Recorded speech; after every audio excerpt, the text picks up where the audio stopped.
Estaba podando los jazmines en el jardín cuando vi el sobre blanco entre el montón de correo, con los bordes impecables y la letra inconfundible de Esteban. Por un instante sentí ese cosquilleo en el pecho como cuando él era pequeño y llegaba con tarjetas de cumpleaños dibujadas a mano.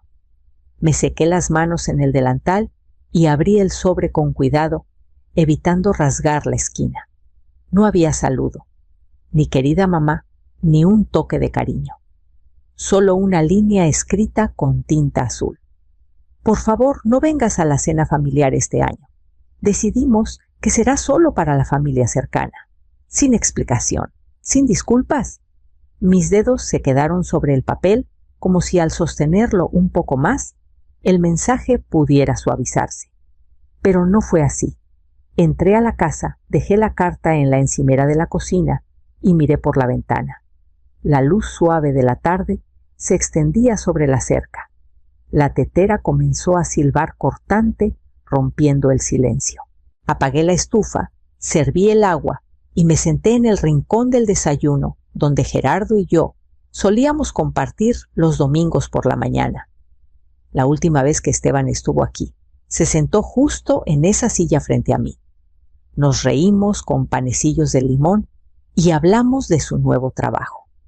Eso fue antes de que Verónica empezara a organizar el calendario familiar, como ella lo llamó. Antes de que las llamadas se hicieran más cortas. Antes de que el silencio se volviera pesado. Tomé mi celular y escribí una respuesta, entendido, una palabra. No por enojo, sino porque no había nada más que decir. Luego abrí el cajón, saqué el contrato de reservación para la posada junto al lago y leí el encabezado, otra vez. Reunión familiar de primavera, reservado por Clarisa Vargas. Confirmado hace 6 meses.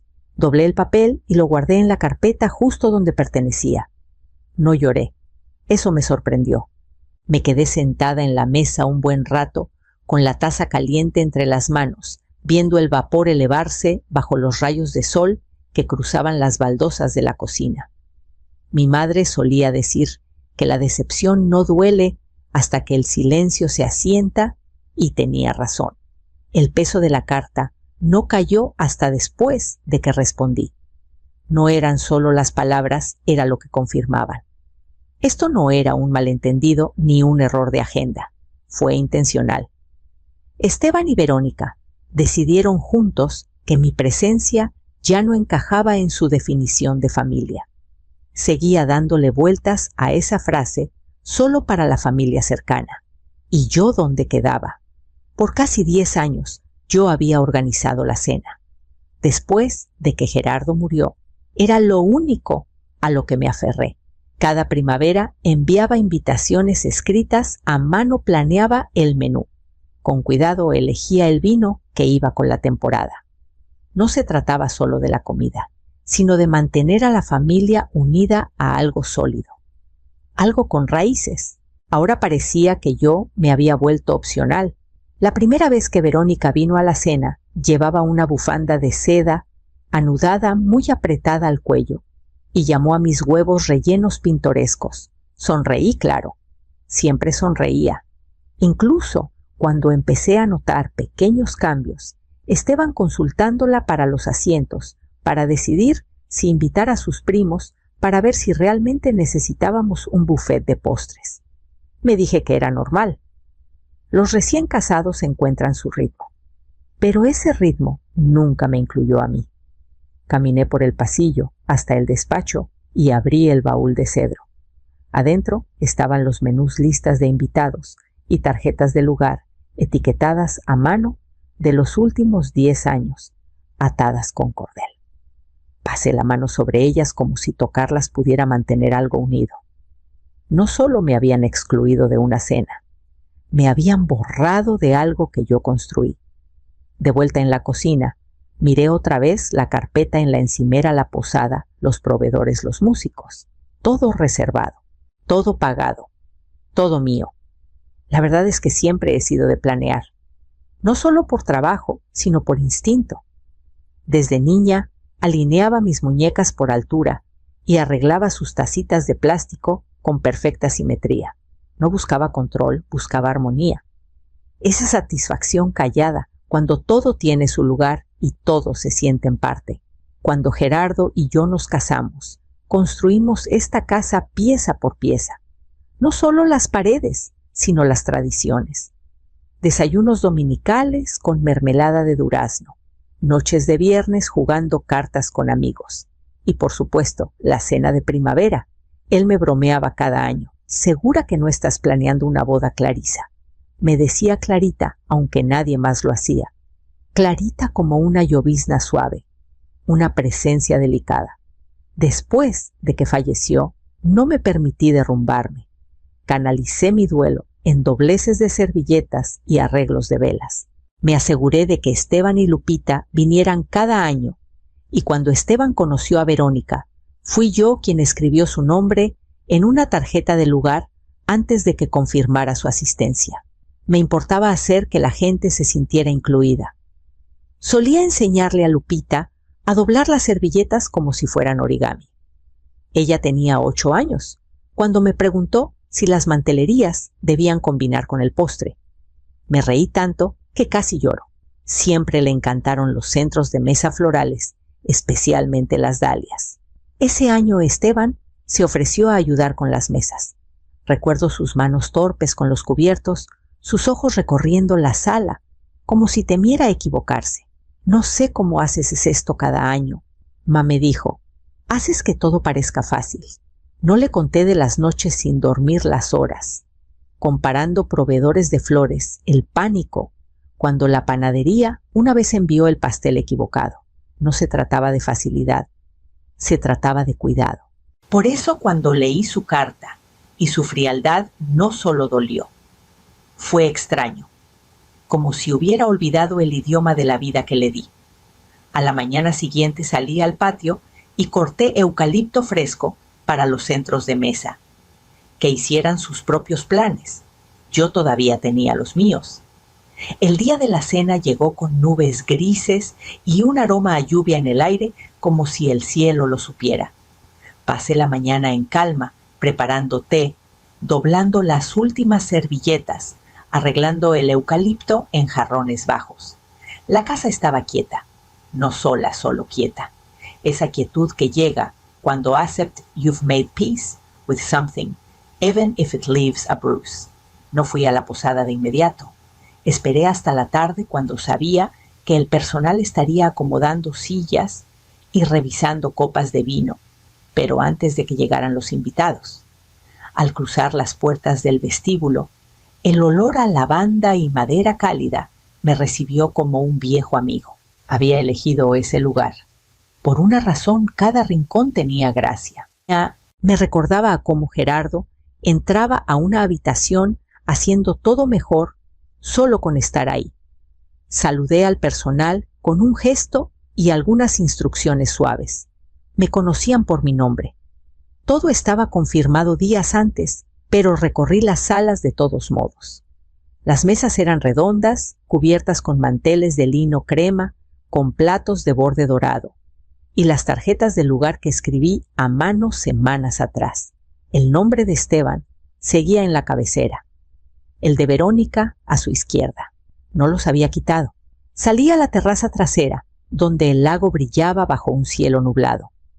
El músico afinaba su violonchelo, el zumbido grave, mezclándose con la brisa.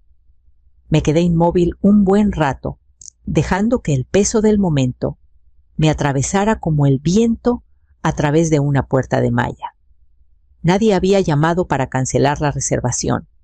Nadie se había comunicado para preguntar si vendría. Para ellos, la cena seguiría sin mí. Di una última mirada a las mesas. Mi nombre no estaba en ninguna tarjeta, pero mis huellas estaban en cada superficie. Me di la vuelta para irme saliendo por la cocina como les había enseñado a mis ayudantes años atrás. Vete en silencio, pero asegúrate de que todo funcione como debe. Esa noche me quedé en casa, encendí una vela y esperé. Preparé un plato con galletas saladas y queso manchego y me acomodé en mi sillón favorito, el que tiene la manta vieja de Gerardo sobre el respaldo. No encendí la tele. Solo me senté con la vela titilando en la mesita, el aroma a eucalipto aún pegado a mis mangas. Afuera, el viento movía las ramas y me imaginé las velas encendiéndose en la posada, los invitados llegando con camisas planchadas y collares prestados, el tintineo de las copas. El teléfono no sonó, ni una llamada, ni un mensaje, pero no necesitaba uno. Ya conocía el ritmo de esa noche, hasta la forma en que Esteban carraspearía antes de intentar dar un brindis. Nunca le gustó hablar frente a grupos, ni siquiera pequeños. Me lo imaginé levantándose despacio, alzando su copa, diciendo algo sobre la familia, la tradición, lo agradecido que estaba. Casi podía oírlo, pero claro, esta vez no estaba ahí para escribir sus palabras. No estaba para cronometrar el postre, recordarle que agradeciera al personal o susurrarle a Lupita que se enderezara el cuello de la blusa. Me pregunté si notaría los arreglos, si al mirar las tarjetas reconocería la tipografía del año pasado, si probaría el pollo con tomillo y limón y recordaría que era mi receta, si miraría los centros de mesa bajos suaves silvestres y recordaría cómo siempre dije que las flores debían hacer que la gente respirara diferente. Tal vez no, pero alguien sí lo hizo, porque 2 horas después sonó el teléfono de casa. No era Esteban, era Lupita. Abuela, dijo su voz baja pero segura, dicen que no quisiste venir. Se me apretó la garganta, pero mantuve la voz calma. ¿Eso te dijeron? Hubo un silencio. La tía Berta preguntó por ti. El tío Lorenzo dijo que estabas cansada. Pero yo sé que no es cierto. Vi tu letra en las tarjetas. Sonreí no porque fuera gracioso, sino porque ella me había visto incluso cuando intentaron borrarme. Guardé tu lugar, susurró. Cerré los ojos y dejé que sus palabras cayeran suaves como pétalos en el agua. A la mañana siguiente me moví más lento de lo normal, como si el peso de la noche anterior aún colgara de mis hombros. Estaba en el fregadero con una taza de café tibio entre las manos, cuando vi algo asomando bajo la puerta principal. Un sobre blanco, sin sello. Lo levanté y le di la vuelta. Sin letra manuscrita, solo mi nombre impreso en letras rectas. Clarisa. Adentro había una hoja de papel y una sola frase, escrita con la letra familiar de Esteban. Hablamos pronto. Eso fue todo. Ni disculpa, ni explicación. Solo 3 palabras. Las leí 2 veces, luego doblé el papel y lo dejé en la encimera. No necesitaba apresurarme. Ya no. Pasé el resto de la mañana podando el jardín, arrancando las flores marchitas de las caléndulas. La brisa era cálida y el silencio se sentía firme, no cortante. Por primera vez no sentía que estaba esperando a que alguien llamara, explicara o me ofreciera un lugar que yo misma construí. Al mediodía escuché un toque familiar ligero, rítmico. Renata, la nieta de mi vecina, estaba en el porche con 2 limonadas, su rostro medio oculto tras una maraña de rizos. «Pensé que te vendría bien compañía», dijo ofreciéndome una. Nos sentamos en los escalones del porche viendo la calle en su calma dominical. Renata habló de su examen de matemáticas, su bicicleta nueva y cómo extrañaba las galletas que yo solía hornear. Luego, a medio sorbo, añadió: «Mi mamá dijo que fue raro que no estuvieras en la cena. Dijo que siempre es tu evento». Asentí despacio. Lo era. Ladeó la cabeza estudiándome. Yo creo que todavía lo es. Solo que aún no lo sabe. Sonreí ante eso y juntas nos quedamos un poco más bajo el sol. Cuando se fue, volví adentro y noté el sobre aún en la encimera intacto. Junto a él encontré algo mejor, la nota de Lupita arrugada por sus pequeñas manos con una frase escrita en crayón: «El próximo año me siento contigo». Despejé un espacio pequeño en la repisa junto a la ventana y puse la nota de Lupita de pie, alisando los pliegues con cuidado. Las letras de crayón eran desiguales, un poco borroneadas, pero cada palabra se alzaba orgullosa. Tomé un marco plateado viejo, uno que había guardado una foto de Esteban con toga y birrete, y lo reemplacé con la nota. Esa foto, antes llena de esperanza, se había vuelto pesada en su significado. La envolví con cuidado y la guardé en el cajón con las demás. Esa tarde revisé mi correo y vi otro mensaje de Esteban. Corto otra vez. Lo dije en serio. Hablamos.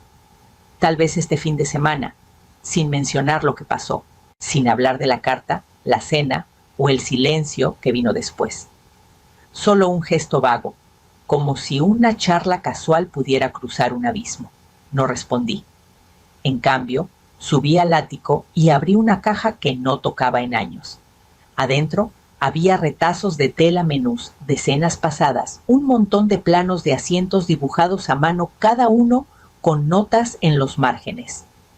El nombre de Lupita estaba en todos desde que nació. Me detuve en uno de hace 5 años. La última cena de Gerardo. Había usado su mejor saco de lino y dio el brindis cuando Esteban se quedó sin palabras a medio discurso. Después me besó la mejilla y susurró: «Tú lo mantienes todo unido, Clarita». Sostuve el plano en mi regazo un buen rato, respirando el polvo suave y los recuerdos. Cuando bajé el sol, se había puesto proyectando sombras largas sobre el piso de madera. Encendí la lámpara junto a la repisa y me paré frente a la nota de Lupita otra vez. Mi mano descansó en el borde firme. No necesitaba las palabras de Esteban para sentirme vista. Durante demasiado tiempo, confundí el silencio con supervivencia, la cortesía con paz. Esa etapa había terminado. A la mañana siguiente, desperté temprano y abrí la carpeta de la posada. Hice una llamada justo cuando el sol atravesaba los árboles. La mujer al otro lado de la línea contestó al segundo timbre. «Clarisa», dijo la voz cálida y familiar de Elvira. «Justo iba a llamarte». Sonreí al teléfono. Elvira y yo crecimos a 2 calles de distancia, primas de sangre, amigas por elección. Durante los últimos 3 años, ella había editado el boletín familiar, un PDF modesto que circulaba cada temporada, lleno de recetas, anuncios de bebés y historias que solo tenían sentido si habías compartido nuestras mesas. «Estamos haciendo una edición de primavera», continuó, «y quería pedirte si escribirías algo, tal vez sobre la abuela Inés o tu primer jardín. No es lo mismo sin tu voz». Dudé un momento, luego asentí como si pudiera verme. «Me encantaría». Las palabras fluyeron más fácil de lo que esperaba. Esa tarde saqué uno de los cuadernos viejos de Gerardo, los que dejaba en blanco, diciendo que mis historias merecían mejores páginas, y comencé a escribir. Escribí sobre las matriarcas que hacían pan sin recetas y amaban sin condiciones, sobre las manos callosas de mi madre y el aroma a menta de la loción de mi tía. Escribí sobre los pequeños silencios que mantenían unida a nuestra familia: servilletas dobladas, cubiertos pulidos, una cocina tarareando al atardecer. Envié el texto a Elvira antes de la cena, esperando que respondiera días después. Pero antes de que terminara de lavar los platos, su nombre apareció en mi teléfono. «Es hermoso», dijo con la voz cargada. «Va en la portada. Tu nombre estará en la parte superior». No dije nada al principio, solo dejé que el silencio se extendiera entre nosotras, no incómodo, sino pleno. Esa noche imprimí una copia del borrador y la puse junto a la nota de Lupita en la repisa. Lado a lado no chocaban, completaban algo. A la mañana siguiente caminé al mercado y me crucé con la señora Castillo en el puesto de flores. «Leí tu columna», dijo tocándome el brazo con suavidad. «Nos recordaste quiénes somos». Le agradecí y seguí hacia la oficina de correos con una carta en la mano, dirigida a Esteban. La carta que le envié a Esteban fue breve, sin historias, sin remordimientos doblados, solo un pedido simple: sé honesto cuando llames. 3 días después lo hizo. Su nombre parpadeó en mi teléfono mientras doblaba ropa. Dejé que sonara 2 veces antes de contestar. Ma empezó con voz baja. Creo que hubo un malentendido. Me senté despacio. ¿Lo hubo? Hubo una pausa al otro lado de esas que dicen más que las palabras. Bueno, continuó Verónica, pensó que sería complicado con la familia extendida. Por el espacio y todo eso. Esperé. No estábamos seguros de si estarías cómoda. Últimamente dices que prefieres la calma. Mi voz fue firme. Fui invitada. Esteban, otra pausa. Luego, en voz baja. No.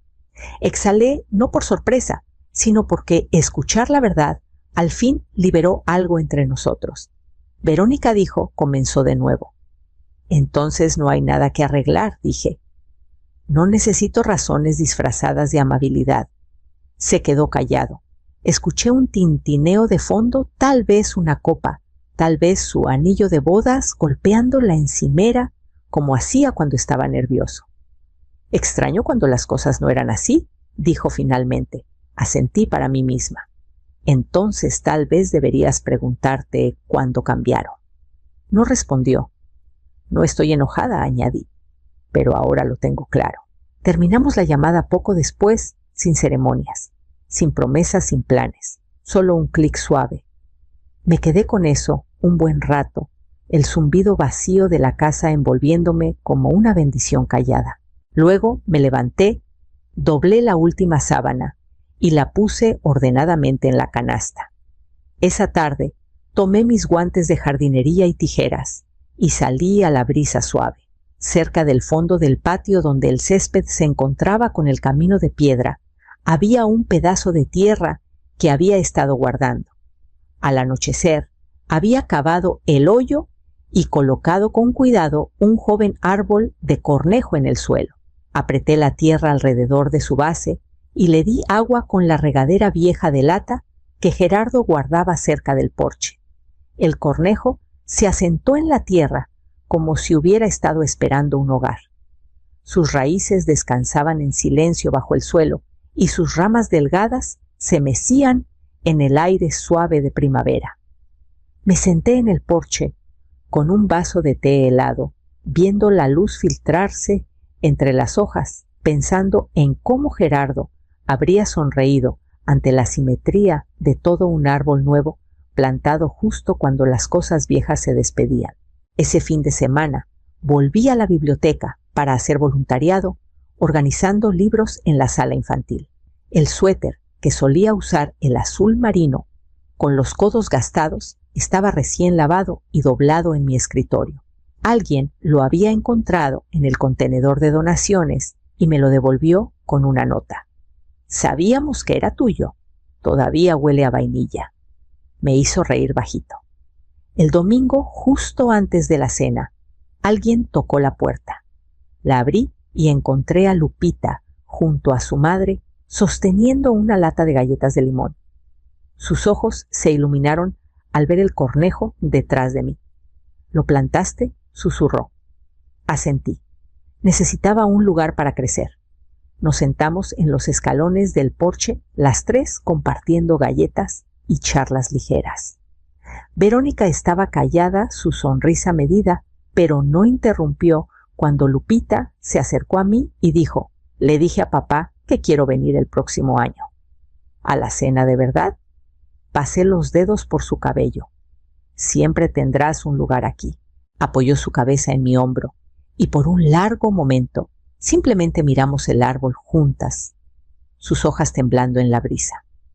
Cuando se fueron, me quedé en el umbral con el atardecer asentándose suavemente a mi alrededor. No tomé el teléfono, no esperé una invitación. Apagué la luz del porche, entré y cerré la puerta tras de mí con una certeza tranquila. A lo lejos, en la calle, un móvil de viento cantó y dejé que se llevara lo último de todo eso.